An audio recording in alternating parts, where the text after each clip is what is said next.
어제 자정을 기해 4.1회 총선 선거사범의 공소시효가 만료됐습니다. 검찰은 모두 94명을 수사선상에 올려놨었다고 하는데요. 기소율로 따지면 4명 가운데 1명, 25%가 재판에 넘겨진 겁니다. 정당별로 살펴보면 더불어민주당이 7명, 국민의힘이 10명, 정의당과 열린민주당이 각각 1명, 그리고 무소속이 5명이었습니다. 범여권과 범야권으로 다시 구분을 해볼까요? 열린민주당과 정의당은 여권에 가깝죠. 무소속 5명 가운데 3명은 민주당에서 제명됐거나 탈당한 의원들입니다. 이용호 의원은 지난해 민주당 입당을 타진했던 전력이 있죠. 윤상현 의원은 누가 봐도 야권 인사입니다. 이렇게 놓고 다시 분류해보니 범여권 13, 범야권 11, 여권이 조금 더 많습니다. 사실 단순 숫자보다 비율이 중요하긴 합니다. 전체 의석의 10분의 1이 기소된 국민의힘은 비상이 걸렸습니다. 당장 검찰의 편파적 기소다. 불멘 소리가 나왔습니다. 그중에서 민주당이 7명, 우리 국민의힘이 11명. 우선 의석수가 2배 가까운 민주당은 겨우 7명이고 의석수가 절반에 지나지 않는 우리 당이 무려 11명이나 기소가 됐습니다. 분명 기소된 의원은 10명인데 왜 11명인가 싶습니다. 알고 보니 권명호 의원의 배우자도 기소가 됐다고 합니다. 20만 원 상당의 다과를 돌린 혐의라는데요. 만일 권 의원의 배우자가 징역이나 300만 원 이상 벌금형을 받는다면 권 의원도 의원직을 잃게 됩니다.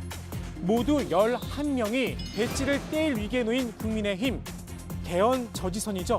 혹시나 백석이 무너질까 걱정이 큽니다.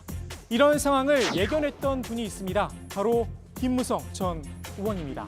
내년 서울시장과 부산시장 보궐선거 출마를 노렸던 의원들, 아무래도 그 꿈을 접어야 할 듯 싶습니다. 현역 의원이 이번에 재보궐선거 나가는 거는 곤란하다고 반대 의사를 이야기했습니다. 그 이유는 현재 우리 당 의석이 103석입니다. 그죠? 그런데 여러분의 의원이 지금 기소를 당해 있습니다. 그래서 이 흉측한 정권이 무슨 일을 벌일지 모르는 그런 상황입니다. 만약에 우리 의석이 100석이 깨진다고 생각해 보십시오. 이런 상황을 내심 즐기는 분도 있을 듯 싶습니다. 바로 무소속 홍준표 그리고 김태호 의원입니다.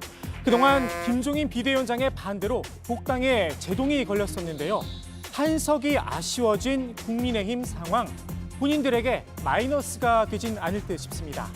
야당만 더 기소됐다, 검찰이 편파적이다. 사실 어제 오늘 만들어진 타령은 아닙니다. 시간을 4년 전으로 좀 돌려볼까요? 당시 야당이었죠. 민주당은 이런 불만을 제기했습니다. 박근혜 정부의 검찰이 저를 포함한 더불어민주당 소속 의원들을 물불을 가리지 않고 마구잡이 기소를 했습니다. 정작 기소해야 할 사람들이 따로 있는데 국민도 다 알고 있습니다.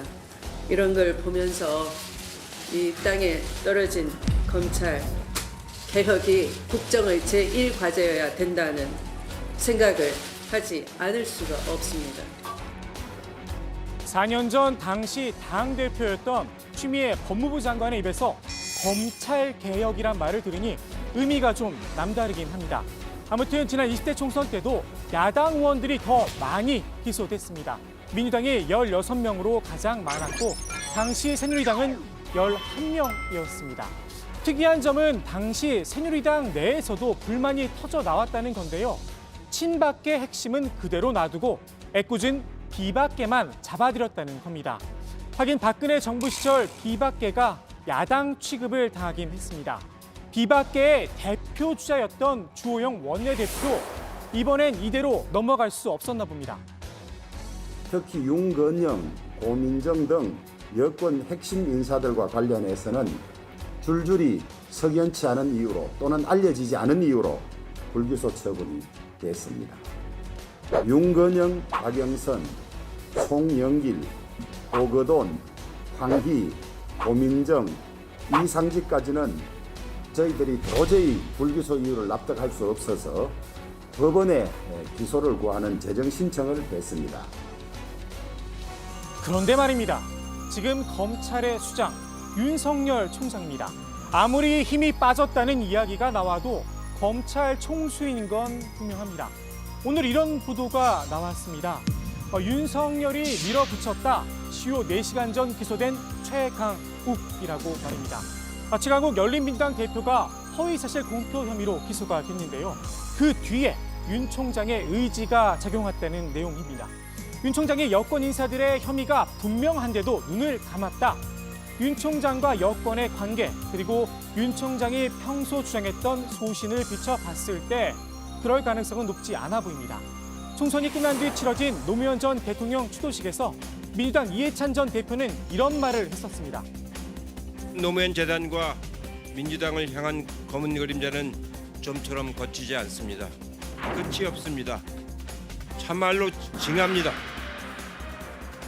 이 검은 그림자, 검찰을 두고 한 말이란 해석이 지배적이었습니다. 당장 이번에 기소된 최강욱 대표의 반응만 봐도 그렇습니다. 개가 짖어도 기차는 달린다며 윤석열 총장을 직접 편향했습니다. 그도 그럴 것이 이번에 검찰이 기소한 허위 사실, 조국 전 법무부 장관과 관련돼 있습니다. 최 대표가 조 전 장관의 아들에게 인턴 확인서를 허위로 작성해 주고도 사실이 아니다 부인했다는 게 검찰의 주장입니다. 최 대표는 지난 1월 이 허위 인턴 확인서 문제로 기소돼 재판을 받고 있는 상태입니다. 최 대표 이번 기소를 색다른 시각으로 바라보는 이도 있습니다. 열린민주당 황희석 최고위원입니다. 검찰이 최강욱 대표를 대선 후보로 키워주고 있다 이런 주장을 했는데요. 찬물도 위아래가 있다는 말이 있죠. 그렇게 따지면 조국 전 장관이 먼저가 아닐까 싶기도 합니다. 이번 검찰의 선거사범 기소에 대해 민주당은 상대적으로 조용합니다. 철저한 재판 과정을 통해 진실이 가려지길 바랄 뿐이다. 이런 담백한 입장을 밝혔는데요. 민주당 지도부에선 국회 윤리특위를 강화해야 한다며 오히려 한 발 더 나간 개혁안을 내놨습니다. 음주운전, 성추행 등 심각한 혐의조차 셀프 징계로 흐지부지되고 맙니다. 핵심 원인은 제 식구 감싸기입니다. 모두 지금처럼 윤리특위위원 전원이 의원으로만 구성되는 한 이 문제는 해결될 수 없습니다. 제 식구 감싸기 하니 문득 이분이 떠오릅니다. 검찰 소환에 응하지 않았지만 결국 선거법 위반으로 기소가 됐죠. 민주당 정정순 의원입니다. 정 의원은 정치자금법 위반 등 다른 혐의도 받고 있는데요.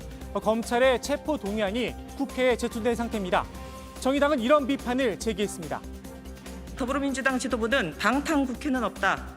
원칙대로 하겠다며 정정순 의원에 대한 입장만 반복했을 뿐 체포동의안 처리를 위한 국회 본회의 소집 등은 매우 미온적이었습니다.